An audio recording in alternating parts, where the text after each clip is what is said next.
We'll pausing for the traffic behind us.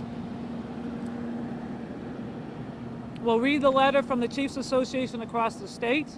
Sheriff Joyce from the Cumberland County Sheriff's Office will have a few words from the Maine Sheriff's Association. I will be speaking again, and then the Chief Clerk from Portland PD will wrap us up, and we'll be available, of course, for individual conversations and questions if you have any. At this time, I am going to step back and ask Chief Gallant to step forward.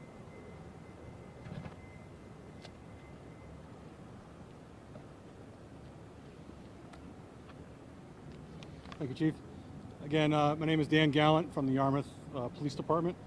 I want to read a letter to the state on behalf of the Maine criminal justice community, which includes the Maine Chiefs of Police Association, the Maine Sheriff's Association, the Maine Prosecutors Association, and the Maine Department of Public Safety.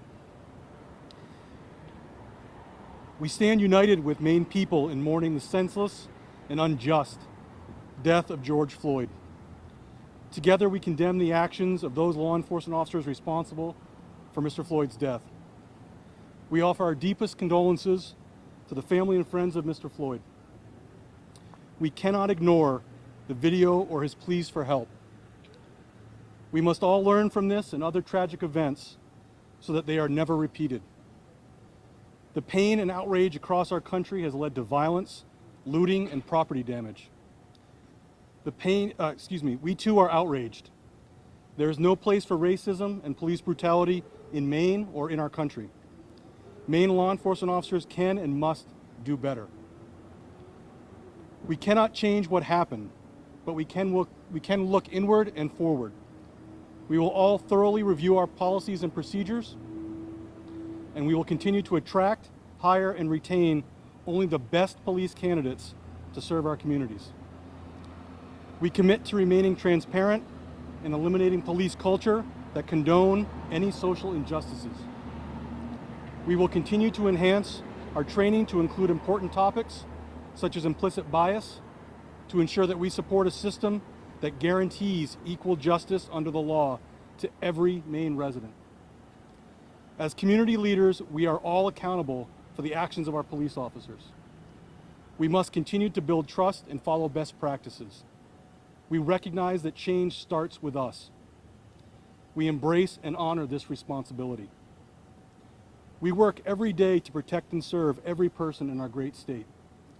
We strive to ensure that our police officers and prosecutors treat every person with respect, dignity, and fairness, without regard to race, religious beliefs, or socioeconomic status. We can and will do this with your support so that Maine never witnesses such a tragic and senseless death in any of our own communities. As Martin Luther King Jr. said, injustice anywhere is a threat to justice everywhere. Thank you.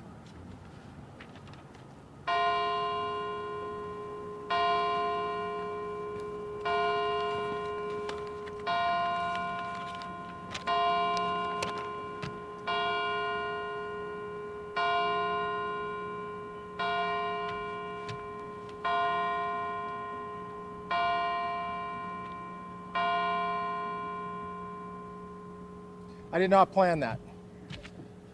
My name is Kevin Joyce. I'm Cumberland County Sheriff, also representing the Maine Sheriff's Association.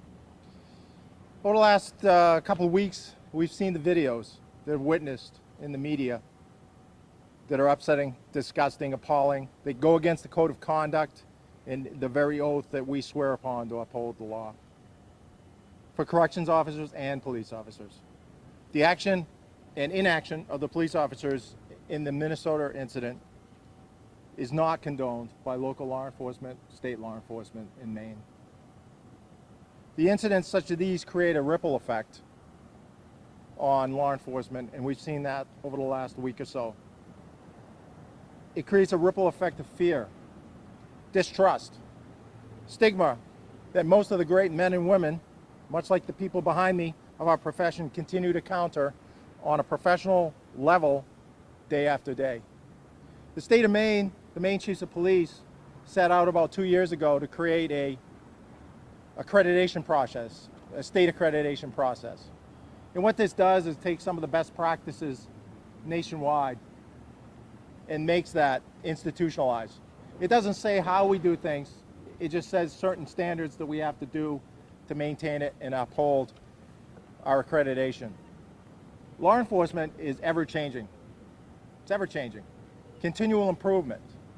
And this is a time for continual improvement. I really have to credit Chief Frank Clark and the men and women of the Portland Police Department for their actions over the last 3 or 4 days. At least the last 2 days, I've seen great restraint utilized by law enforcement officers from Portland PD and Southern Maine. Yesterday I had the opportunity to sit in on a call with some of the folks that are getting these protests going. And it was pretty impressive and pretty shocking to hear what some of the young folk think of law enforcement. So we need to do a better job for the young kids. But I would say that I've seen the tale of 2 events each of the last 2 nights. The first part, people coming out wanting to be heard, wanting to send a message, wanting us to hear them, and then going home. And then another group standing out, really creating another level. And I was reflecting last night during one event where we're hearing about peaceful protests, and then immediately smoke bombs and fireworks being shot at the officers out there. We can't yell over each other. People want to be heard. I recommend that they call your local law enforcement, set up a meeting. We are willing to listen. The sheriffs of Maine are willing to listen. We can't be yelling over each other. And I would say that the last part of the last 2 nights, nobody's being heard. We're just trying to defend this great city and the people that work for us. And that's all we've been left to do. Thank you.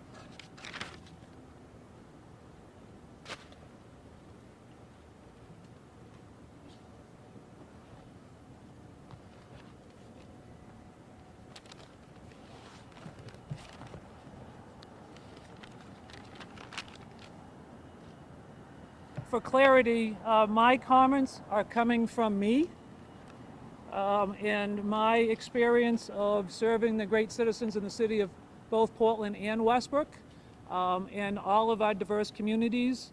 I too sat in on the meeting that Sheriff Joyce just referenced and learned some things. I continue to learn. We're all continue to learn. And I really, for me, the comments that I'm about to make, I trust I'm not going to embarrass my counterparts standing behind me and our communities. It comes from the heart. It comes from a position of being a public servant and wanting to serve everyone in our community, given the fact that we've got the human condition just like you do. We're all humans and we all have our flaws, we make our mistakes, but I do know the men and women across our great state and many others across our country that are in our profession for the right reasons and commit and give sacrifices, not only their lives, but their daily sacrifices to serve and protect our communities. My intent is really a call to action. We can stand here, any one of us that speaks to you in any of our conversations in any given day, we can say anything to you. If our actions don't back up our words, then we don't earn your trust, we don't earn your respect. And to our community members of color, to our minority and immigrant community members, anybody who feels that they are oppressed by their law enforcement agencies, their public servants that wear the uniform of police officers, corrections, our district attorney's office, anything within the criminal justice system, I ask that you partner with us and bring that things forward. I say to my staff, I also say to the community members that I can't try to change something if I don't know about it. And if you're not satisfied with a service or a contact you had with one of my staff, or even me, I have bosses too, then bring it forward. For the city of Westbrook, like almost every department has a mission statement and core values. And those core values and the mission statement will be unique to the individual departments and the communities they serve. many of the same values are repeated when you look at our respective agencies. For the city of Westbrook and our police department, we have 6 of them.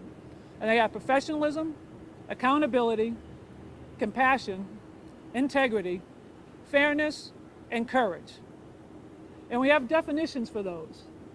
Our mission statement, which I do not have memorized, which is bad on my part, incorporates all 6 of those core values. Those 2 documents that create the culture for our department are similar to all the departments standing behind us and the rest of the departments across Cumberland County, across the state, and across the country. Working with those, creating that particular document for the city of Westbrook were staff. It wasn't just me sitting in my office saying what would be good. It was asking for volunteers. So officers on the front lines that are saying, I want to get involved, chief.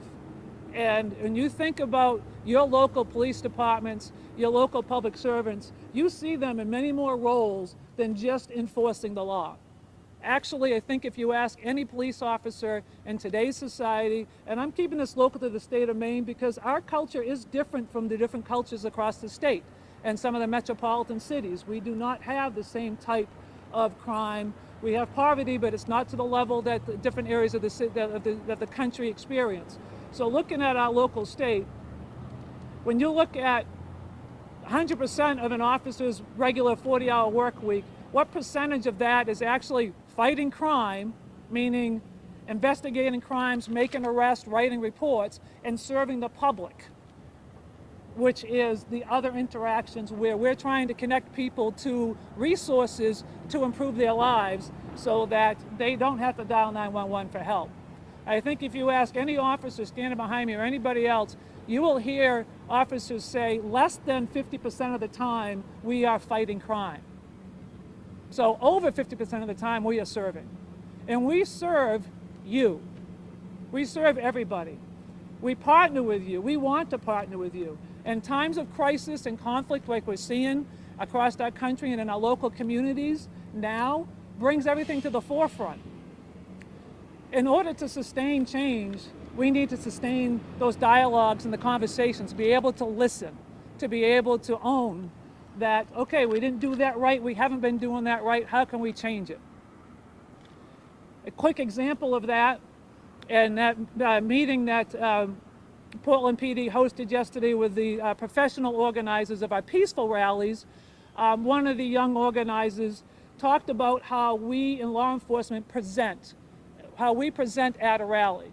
Standing here, as you see now, regular uniforms, hands in front, face mask on, to make sure that we are modeling the behavior that the governor has set for our society, and being respectful. Whereas when we show up with the riot gear, it puts a different psychological impact in your mind. So whether it's at a rally, peaceful rally, how do we make sure that that stays peaceful? And then if that rally transitions into something that is more disruptive or violent, then we need to make a different presence. That's in the crisis mode we're in right now. How do we do that in our daily communities when we're out casually interacting with our community members and on the calls for service, whether you're in crisis, whether you're the victim or you're the suspect or you're a witness? How can we do that? And it's one thing for me to say that. I've got more time in the job than some of my cops have on this earth. So our job as professional law enforcement leaders is to take the character, the good character of our public servants, of our police officers, and help them build the confidence. Help them with our hiring process. Every agency goes through regular steps to ensure that we are hiring the best candidates with the best character that can develop the competence to earn your trust and create the relationships to keep that trust. We have not, I'm speaking personally for myself, that we have not effectively engaged our population of people of color, especially the youth of people of color. When I say youth, I'm thinking like mid-20s and younger. At the same time, it's not just the younger population that's impacted. I have friends of mine that are Portland natives that are African American, that are in their 50s, that still have the fear for their children, their adult children, for themselves. As much as this we're talking is a law enforcement and people of color minority connection, it's a system situation. It's a societal problem. We have never and we will never enforce our way out of societal problems. We need collaboration, we need communication, we need listening, we need compromise, we need courage from everybody, from those people in the community that are being impacted, from those people that are directly impacted, those people in the community that are impacted because their anxiety, their fear, their reality, their frustration is raised because of what they're seeing. Our young children, that it's their future.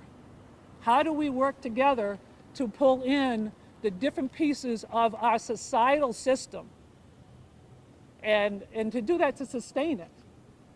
Those of us, most of us, with the exception of actually one of my youngest officers that's here with us, she's got 20 years left of her career, at least if she, to reach her retirement. But most of us, we're on the tail end of our career.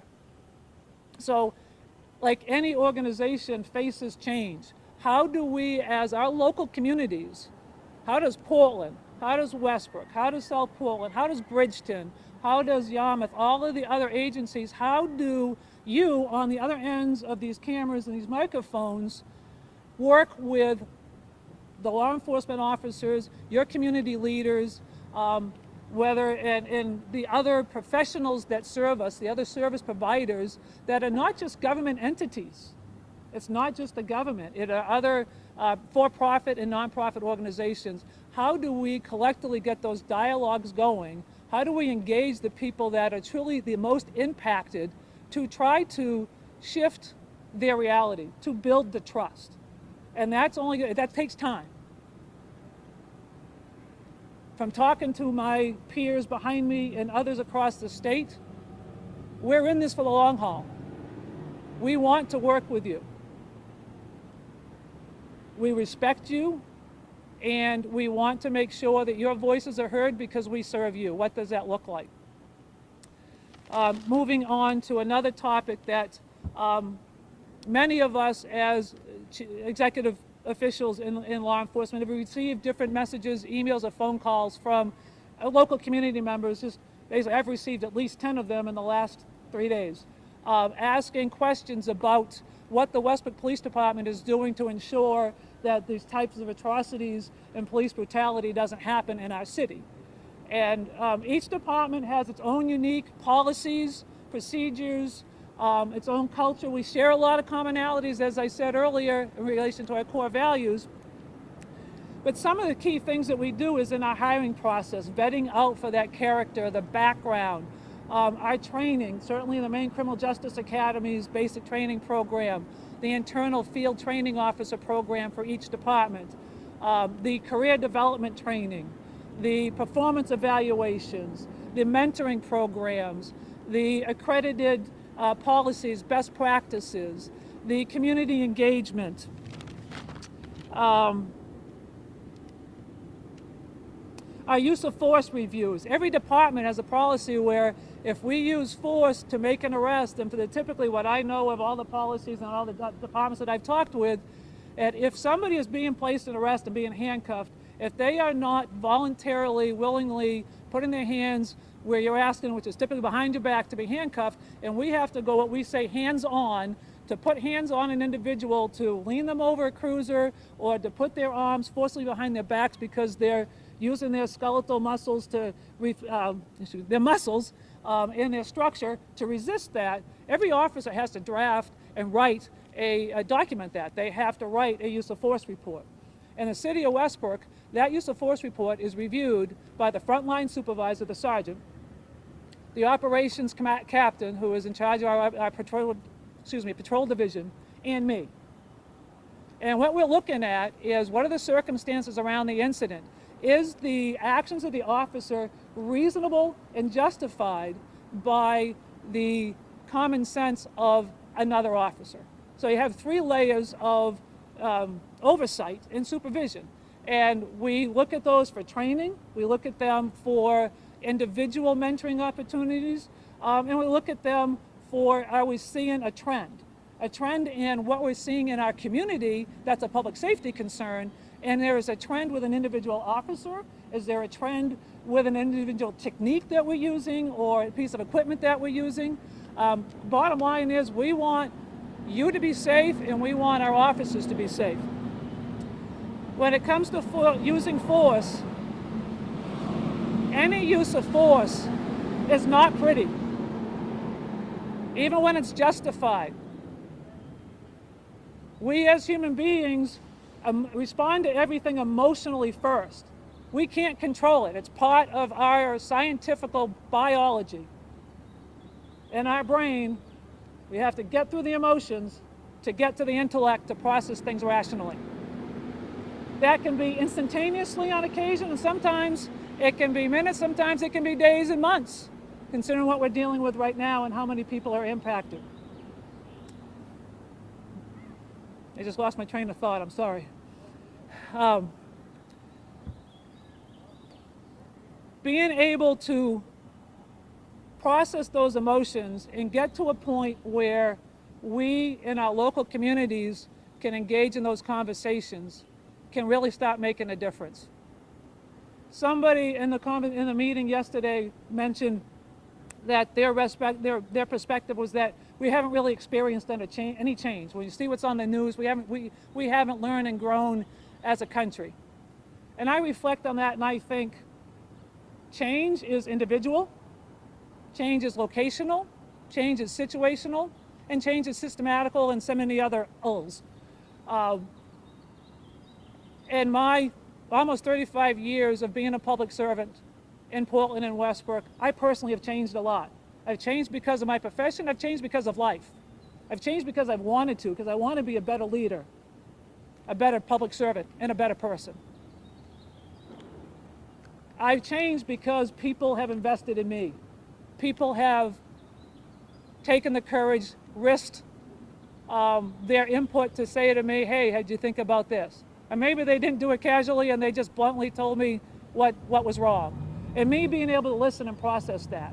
I'm the human being just like you and all of us everywhere. How can we get to that intellectual side where we need to be heard first?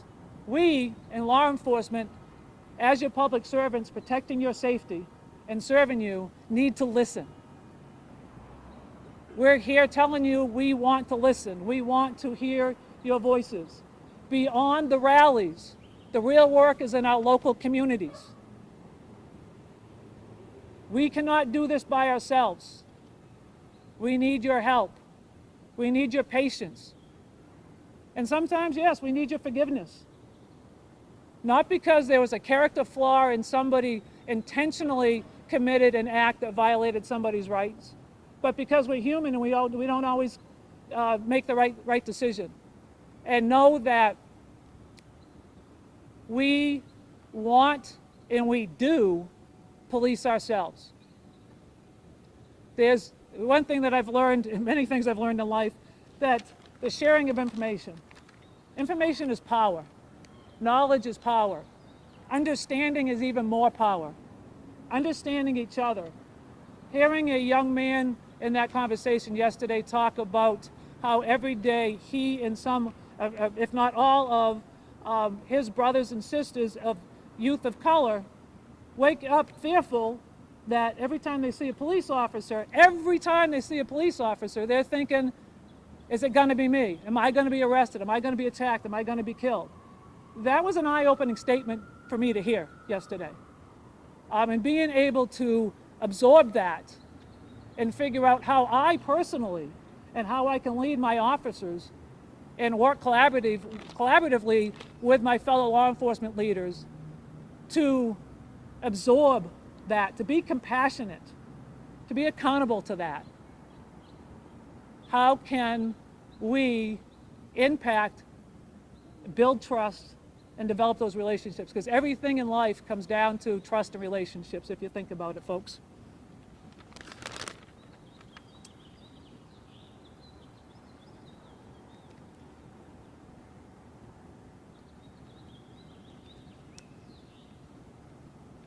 I also, last couple of comments, We have obviously media here this morning covering this particular press conference and media across the country. You're part of this systematical problem, ladies and gentlemen. I invite you, I challenge you to come into the conversation and how what you say and what you do and how you cover it impacts the emotions and the psychological thought process of everybody that views and hears your words and your filming. Absolutely cover it. I strongly, as an individual, I strongly support freedom of speech. It gives me an opportunity to stand here and say what I'm saying this morning. The concern that I have for my fellow human beings is we are losing lives as a result of the outrage of how things are covered. Not only because of what happened, but how things are covered. And then there are certain factions of our society, as much as the majority, we typically say the vocal minority overrules the silent majority. In today's world, I'm seeing it as the violent minority has overtaken the peaceful majority.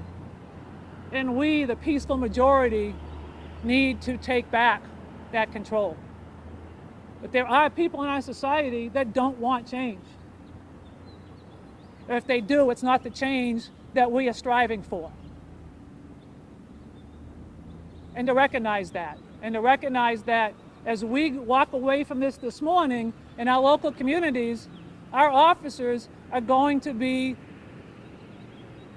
fighting crime, protecting, enforcing the laws, making arrests. And there's going to be use of force.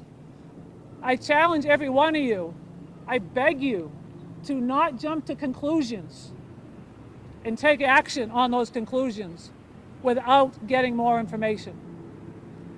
When I was first contacted by a community member in Westbrook earlier last week, asking me why I wasn't speaking out, I hadn't spoken out yet because I didn't have enough information.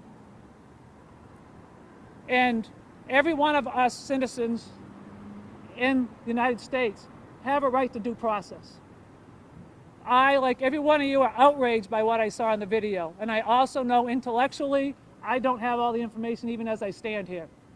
I am better educated, and I am better supported by the men and women standing behind me and those that stand with me across the country.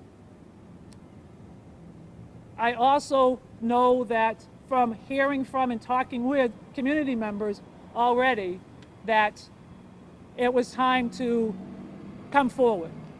And those of you that know me, when I come forward and I put my foot into it, I'm usually up over my eyebrows. So here I am, and I thank you for listening to me this morning. I'm sure I'm missing a couple of points. The last thing that I do want to leave us all with before Chief Clark from Portland PD comes up is the slogans, the chants that have come forward in our society over the last few years around Black Lives Matter, Blue Lives Matter, All Lives Matter. I say every life matters. Thank you very much.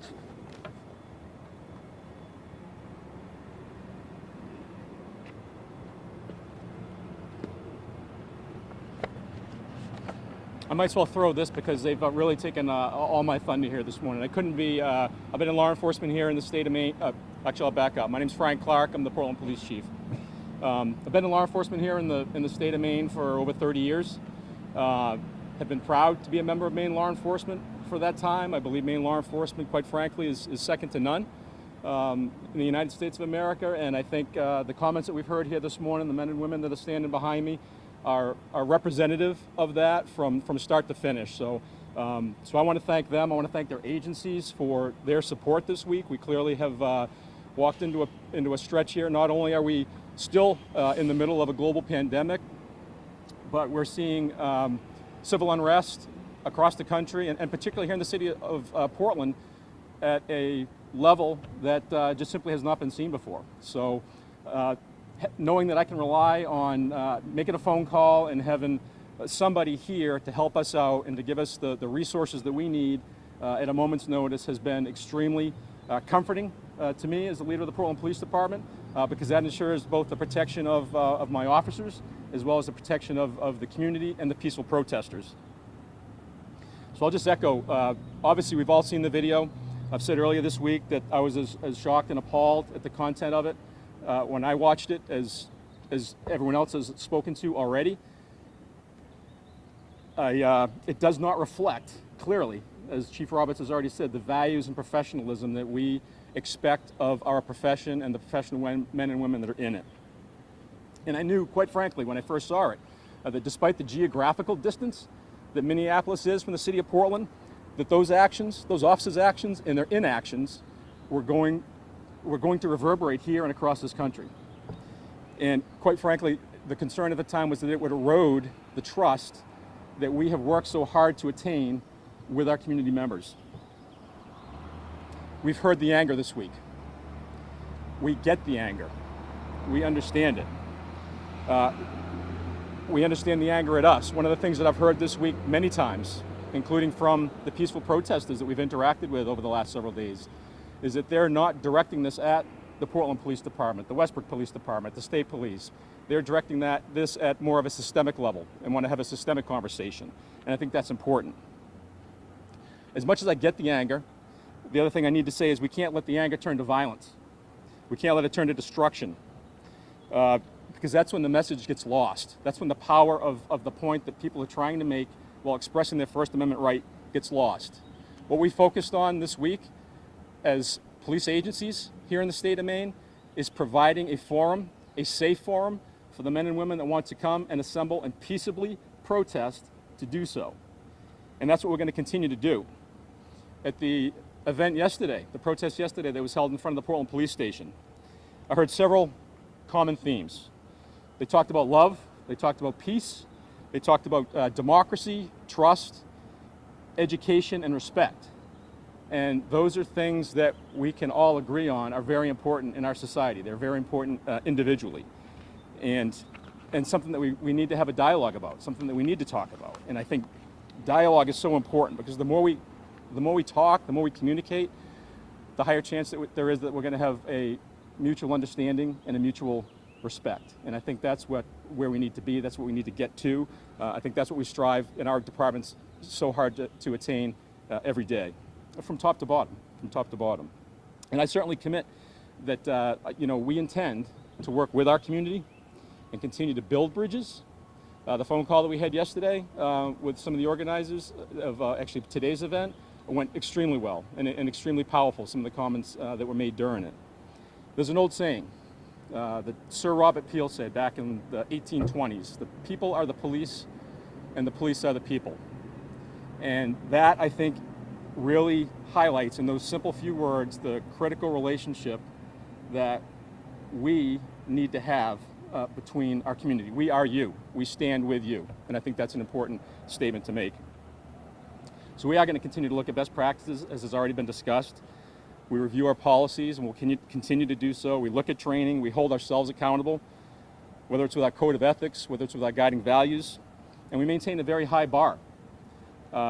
Chief Roberts spoke about the hiring process that includes a thorough background and includes polygraph examination, psychological examination. We are looking to try to evaluate and bring in the best possible candidates into each of our respective agencies. In the city of Portland, only 5 to 6% of our applicants make the bar, make the cut, and become a Portland police officer. And I think that's representative across the board because we do maintain those high standards. Our officers train routinely. In Portland, they attend about 34 weeks of training before they are put on the street. 18 of those are at the Maine Criminal Justice Academy. They're routinely evaluated and they're critiqued during that period of time, and many don't make it through that segment of the hiring process and process to become a full-time Portland police officer as well. We find it important to engage our officers in training when it comes to cultural sensitivity, when it comes to implicit bias. There was actually supposed to be a block of implicit bias training that departments from across the state were attending just yesterday, and it had to be unfortunately postponed or canceled because of the current COVID situation. So it's something that we take seriously, and it's something that we'll continue to take seriously.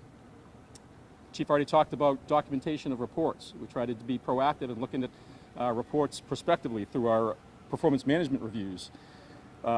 Very proactive in trying to make sure, again, that our officers have the best direction, the best guidance, the best policies, the best training, best supervision and oversight moving forward, because they are in their jobs are extremely hard. They're asked to make decisions under what can be tense, uncertain, very rapidly evolving situations. We've seen that happen over the last couple of nights.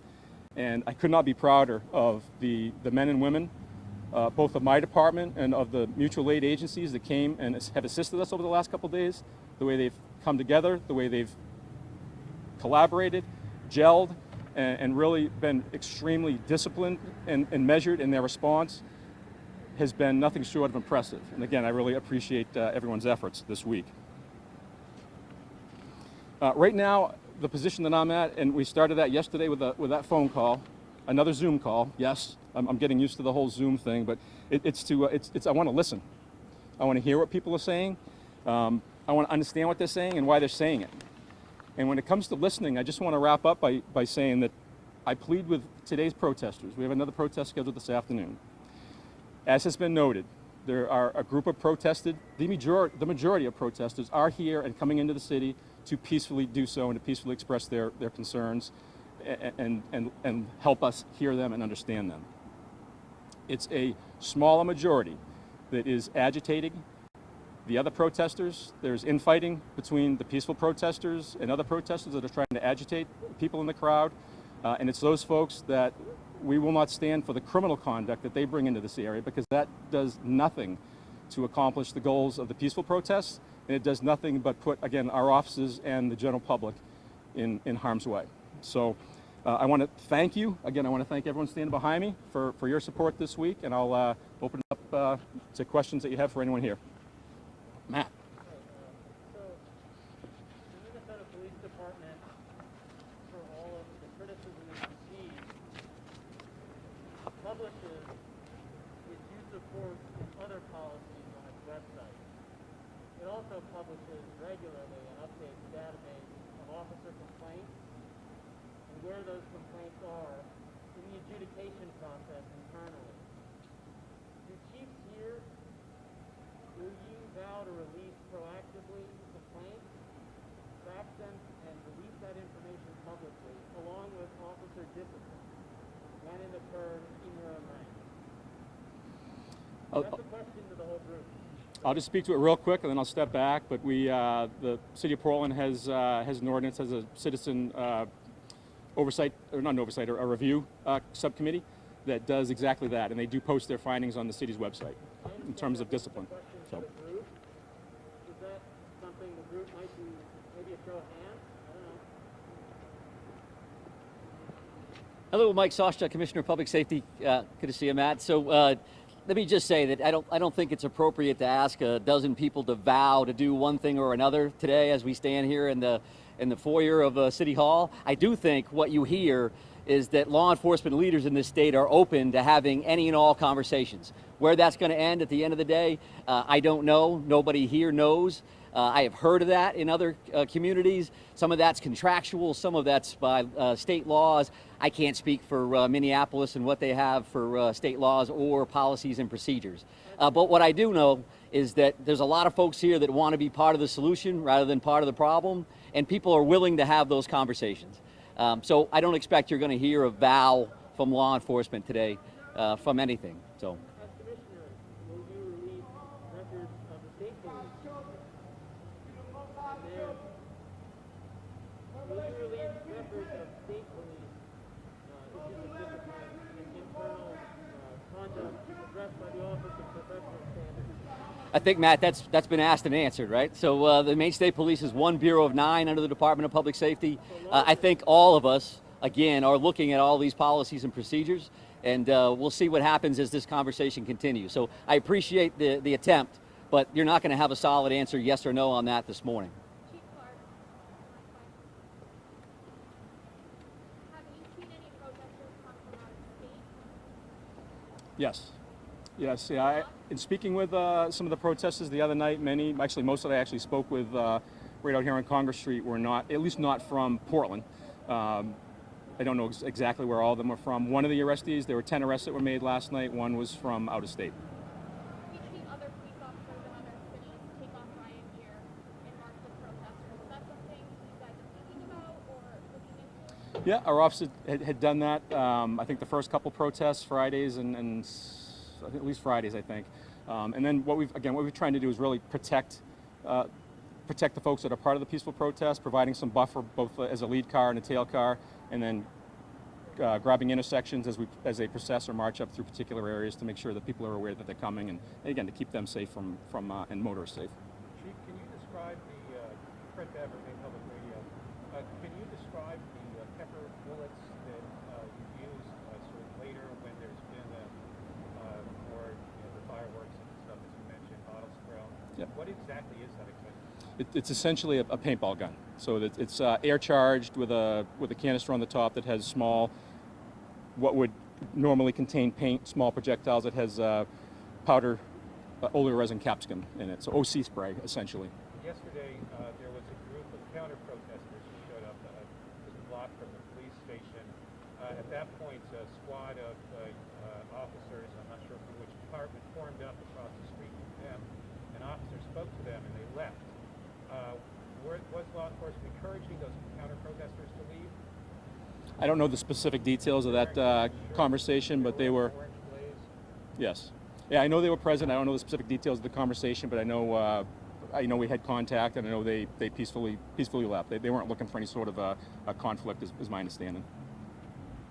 Quickly, will you release the Portland police use of force policy publicly? Yes, I'm pretty sure. I got to talk to. We've already talked, or I think you've already talked to Beth Ann. I got to talk to the police attorney, but yes. Question for John Sarbeck.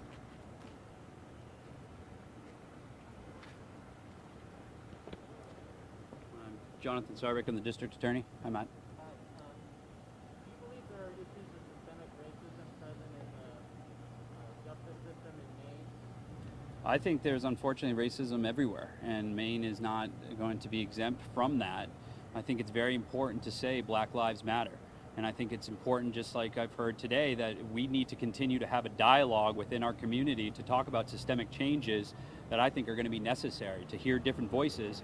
And this is going to be a dialogue that needs to continue beyond what we're talking about today. It's going to be a dialogue that's going to need to have stakeholders, both law enforcement, citizens advocates, young people, people who are older, people with experience, and everyone's going to have to really come together to address the big issues that we're discussing now. Does your office track racial data? Our office does not track racial data.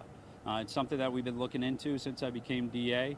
It's something that identifiers are necessary for the court system, and that is because when you have an issue with somebody who's been accused of a crime, that there's a complaint or an indictment, if that person doesn't show up to court, then information about that person that's connected to a warrant needs to be put out there, and identifying information needs to be part of that in order to get that correct person. Because as we know, there are people that share the same names. We want to make sure that we have that right information. How far away are you from being able to accurately track racial data for the people who are prosecuted? I can't answer that for you, Matt, but I will look into it and get back to you. Anybody else have any questions? For Commissioner Sosabek, please. Commissioner, as I recall, and please refresh my memory, the allegations about the Fusion Center using investigating and providing information about protesters in another context, CMP projects, and providing that information to CMP. Did you deny that? That had happened? Did we deny the allegation, Fred? Yes. We made a public comment in support of the MIAC's mission and the individual officers that were in question there.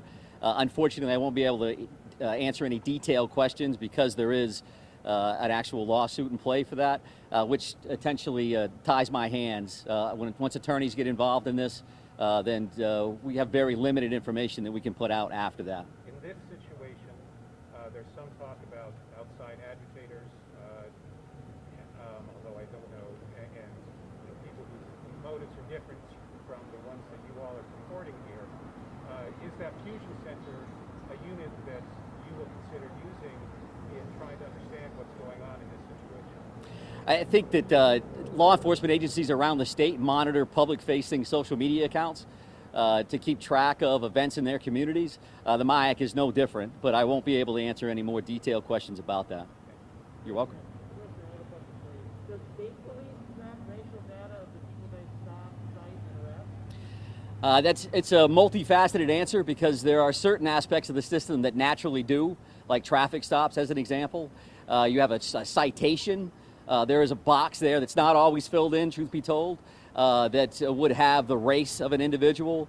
There are oftentimes blocks in individual reports that have that information in there as well, but I wouldn't call that empirical evidence or information at the end of the day. Do you find that problematic, that race is not an aspect of the population that's subject to policing that's collected? I think that when you have enforcement action, I think data is power. It's important to know the citizens that we're working with. So ideally, we would have a lot of that information. We don't have that now. Will there be any effort to make that a priority? Those are ongoing conversations that have been happening for some time. Actually, it was a pretty heavy conversation during the last legislative session as well, as we were looking at data and reported out on that in front of on various committees. So I would expect that conversation will continue. Did state police support that legislation? I don't remember a specific type of legislation, what it was. We did provide information on the data that we had available to us, which is why I'm giving you the information of various parts of the system that has that information available, but it's not all aspects of the system. Are you satisfied with the quality and the level of data statewide that police collect? I know as Portland chief, data was a huge part of the way that you evaluated the performance of your officers and to evaluate what's going on in the streets. Are you satisfied with data collection and the quality of that data statewide? No, and that has nothing to do with race. You know, in general, the data collection system in the state of Maine is a bit fractured. There are different records management systems. There are different approaches. Systems don't naturally talk to each other. So that's difficult to get a system-wide answer to a question like that, because you may have to go to 4 or 5 different entities or silos in order to put information together. So I think in any walk of life, that can be very, very problematic as you try to get an answer for any question to include race. Is there anything that you're doing currently to correct that disconnect among data systems? Because we can't answer questions unless we're able to gather information, right? Yeah, I think data collection is a conversation we have on a regular basis. As an example, some of the latest conversations around this include substance use disorders. And how are we actively tracking that information? And how is that information connected so we can better serve our clients, our customers, our residents? And I think that's the same way in any other bucket style question. Reference to race, reference to arrests, reference to use of force. How much data do we have available? And the counter to that is how much data is too much data? And how much information is out there in the system, and when does that tip over to Big Brother versus just common information that's publicly accessible? Sir? The National ACLU found that arrests for cannabis-specific arrests in the state were 3 times higher for people of color than for white manners as recently as 2018, which is after decriminalization. Is that consistent with what you found for other arrests? I can't speak specifically to cannabis arrests other than to say that the possession of a small amount of cannabis has been decriminalized in the state of Maine for years, less than 2.5, right? So it's been a long, long time. So when I hear information around all these people that get arrested for possession of marijuana, I really have to look at that data and look at what the underlying information is, because that certainly hasn't been my experience at any level, whether it's statewide or right here in this great city. Okay.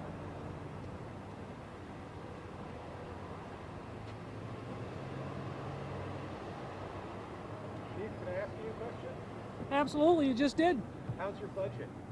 This sort of goes to all of you. There's a lot of mutual aid going on here. State and city revenues are taking a hit because of the shape the economy is in. Does it get to a point where you just can't sustain the kind of effort needed to keep safety in the streets? Not an easy question to answer. Your first question, how's the budget? Hurting like everybody else. We are going to continue as long as the officers are physically capable and psychologically capable to be there on the line, protecting our communities and our day-to-day duties, and then supporting and protecting the peaceful protesters and holding those accountable that are looking to be the criminal element will continue to be there.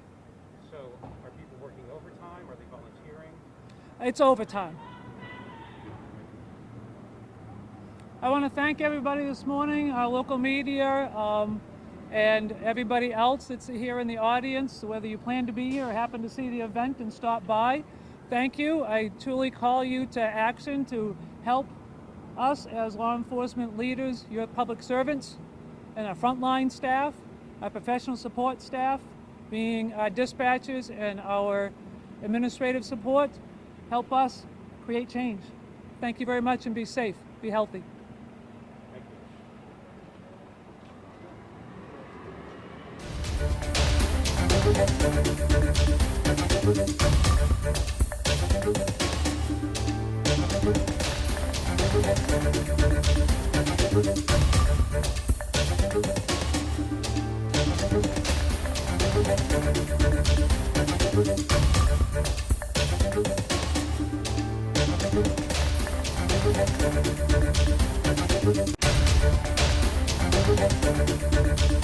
Thank you.